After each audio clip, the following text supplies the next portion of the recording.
Keeping quiet when an out happens, this is written by Pablo Neruda. ठीक है, और now we will count to 12 and we all will keep still. 12 because we have 12 hours, 12 months. तो poet का मानना है कि अगर हम 12 गिनेंगे उसके बाद हम लोग सब शांत हो जाएंगे. We all will be still, quiet. ठीक है. For once on the face of the earth, let's not speak in any language. हम जब इंडिया में रहते हैं, वर्ल्ड में रहते हैं, तो हर किसी की अपनी भाषा होती है. Somebody speaks Punjabi, somebody speaks English, Hindi. तो पोएट कहना चाह रहा है उस क्लासरूम के अंदर जो अलग अलग भाषा बोलने वाले लोग हैं वो एक पल के लिए सब चुप हो जाए. ठीक है. There will be no speaking. Let's stop for 1 second and not move our arms so much. कहता है let's stop for 1 second and not move our body also. हमें अपनी बॉडी भी मूव नहीं करनी है. तो एक कैसा हो जाएगा जैसा अभी हो रहा है. Everybody silent. आप पंजाबी बोल लेते हो, आप पंजाबी बोल लेते हो, मैं इंग्लिश बोल लेता हूँ, Hindi, but nobody is speaking. So it's an exotic moment. So poet is saying I will count to 12 and we all will keep still. For once, let's not speak in any language. जब कोई language में नहीं बोलेंगे तो बेटा language barrier नहीं हो हमारे बीच में. कभी कभी हमारे बीच में बैरियर हो जाता है. पंजाबी बंदा आता है हिंदी वाले से, दोनों भाषा समझ नहीं पाती. बट इस माहौल में क्या है, सब शांत है तो समझना कुछ है ही नहीं. Everybody is quite, everybody is peaceful and सब लोग स्टैचू बने हुए हैं, हाथ पैर भी नहीं चल रहे हैं. तो ये बड़ा हसीन पल होगा, एक एक्जॉटिक मोमेंट, क्योंकि यूजली ऐसा हमारी लाइफ में होता नहीं है. ठीक है. नेक्स्ट है it would be an exotic moment. Exotic means exciting. अगर ऐसा शांति का पल आ गया तो it will be an exciting moment, means shockful moment. Without rush, without engines, we would all be together in a sudden strangeness. तो कोई रश नहीं होगी, कोई हबड़ तबड़ नहीं. Without engines. Why is the word engine used? Because माना जाता है engine is the most sound making device. It makes the most sound. Engine, गाड़ी स्टार्ट होती है तो सबसे पहले आवाज़ इंजन करता है. तो यहाँ पर कह रहे हैं कि लेट्स नॉट मूव एनीथिंग. कोई हबड़ तबड़ नहीं होगी, कोई मशीनरी की साउंड नहीं होगी. We all will be together in a sudden strangeness. हम सब लोग एक स्ट्रेंज माहौल में होंगे क्योंकि कोई हबड़ तबड़ नहीं है, कोई मूवमेंट नहीं है, सब मशीनें बंद हैं, आप लोग की आवाज़ बंद है, आप लोग के मूवमेंट्स नहीं हो रहे हैं. तो एक तरीके से we are in a stationary position. Now comes to more impactful meaning of the poem. Why the poet is trying to tell us to keep quiet? इससे होगा क्या क्या. ठीक है. अगली लाइन स्टैंजा 3 में कहती है Fishermen in the cold sea would not harm whales. Fishermen कौन होते हैं? मछुआरे. मछुआरे उस दिन मछली नहीं पकड़ेंगे. तो किसको पीस मिलेगा?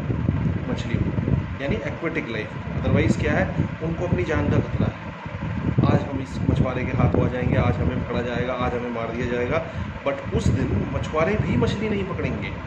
तो इट विल हेल्प एक्वेटिक, उनको शांति मिलेगी.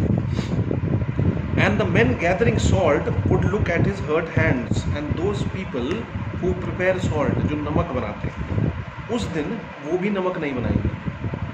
बट इंस्टेड रादर, क्योंकि जब नमक बनाते हैं तो बेटा उनके हाथ खराब हो जाते हैं, उस दिन वो अपने हाथों को रिपेयर करेंगे. तो पीस किसको मिल रहा है? हाथों. तो कहीं ना कहीं पोएट टॉक कर रहा है बेटा हर किस्म की पीस की. मछलियों को भी पीस मिले, मजदूरों को भी पीस मिले.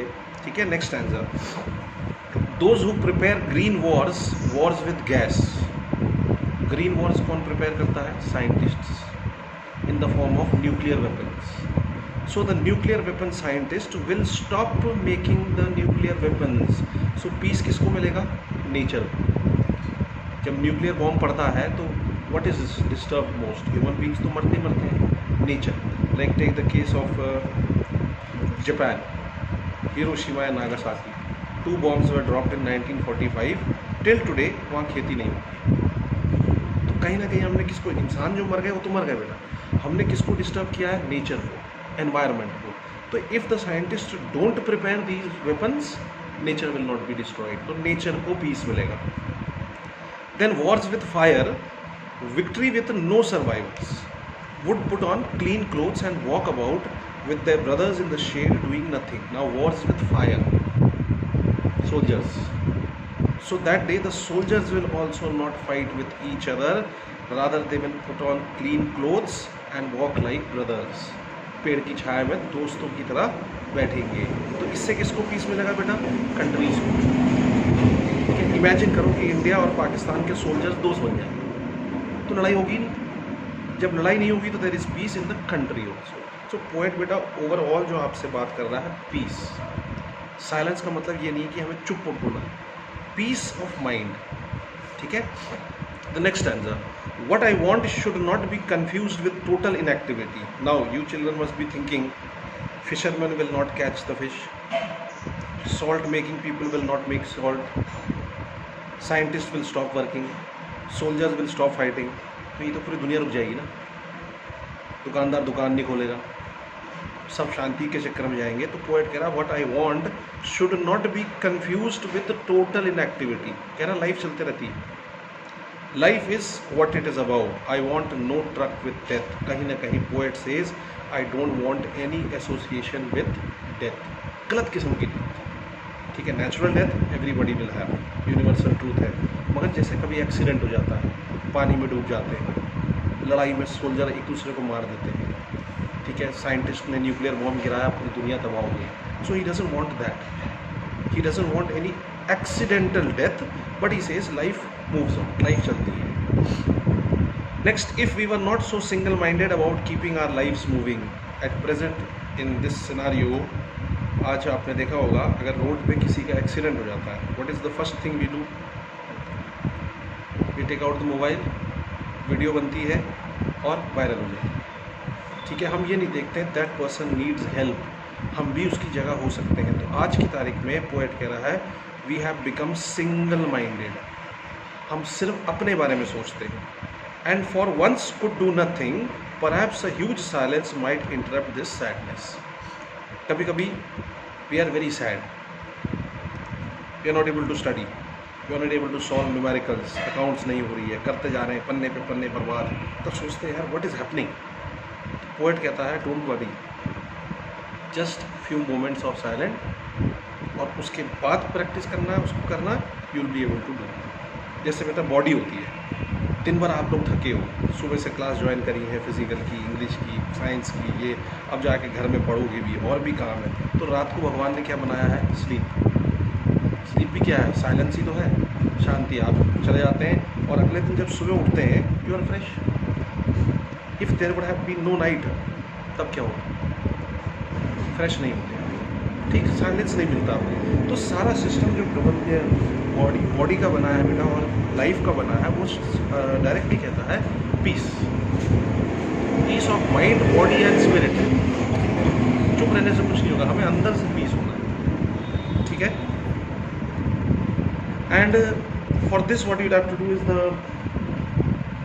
Psychology that the foreigners follow. In Hindi में इसको कहते हैं ध्यान, इंग्लिश में इसको कहते हैं meditation. So at the end of the day when you are in bed, don't need to go in some position like बाबाओं की तरफ पोजीशन में, उसमें नहीं जाना है।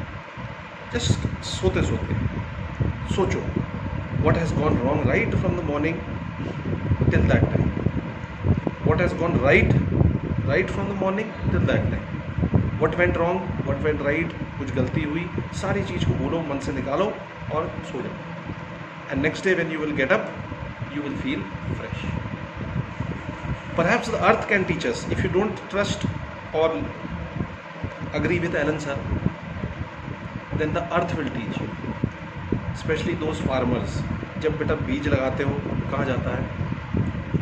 मिट्टी के अंदर दिखता है, 3-4 दिन तक नहीं दिखता है, यानी that seed has also gone into silence.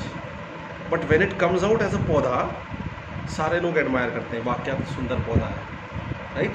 तो इसका मतलब इवन द बीज seeds also go for silence for 3-4 days and when they come out they are praised by everyone. October November month trees सारी पत्तियां गिरा देते हैं, हम कहते हैं बड़ा गंदा पेड़ है। फरवरी महीने में नई पत्तियां, नए फूल, हम उसी पेड़ को कहते हैं कितना सुंदर पेड़ है, मोबाइल निकल आते हैं सेल्फी के लिए। अक्टूबर में नहीं निकलते, पतझड़। ठीक है, तो अर्थ से भी सीखो कि कहीं ना कहीं even the earth needs peace. अगर अक्टूबर नवंबर में उनके पत्ते नहीं गिरेंगे बेटा, तो पूरे दिसंबर जनवरी फरवरी में उनको शांति नहीं मिलेगी। दिसंबर जनवरी शांति में रहते हैं, फरवरी में दे blossom. Last two lines. Now I'll count up to 12 and you keep quiet and I will go. So now the poet says, that means you have understood the poem. So I will count to 12 and you all will keep quiet and I will go. Up coming back to the poem's first line. First line says, now we will count 12. और last line बदल गई है, now I will count 12.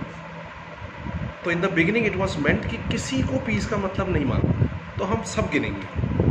अब मुझे लगता है I am able to explain this poem to you, मैंने अच्छी से समझा दी है, तो अब मैं गर्व से कह सकता हूँ बेटा अब मैं 12 गिनूंगा और मैं चले जाऊँगा, आप लोग शांत रहना।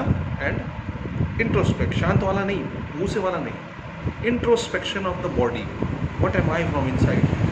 रोज़ इंट्रोस्पेक्ट करो बेटा, सबसे best form of life moving होता है व्हेन यू इंट्रोस्पेक्ट, तभी आपको गलत और बुरे का मतलब पता चलेगा। मैं इंट्रोस्पेक्शन नहीं करता हूँ, मेरी लाइफ ऐसी चली जाती है। यू हैव टू इंट्रोस्पेक्ट कि what is happening in my life. जब उसको सोच के सोओगे, सुबह आप वो गलती दोबारा नहीं करोगे। ठीक है।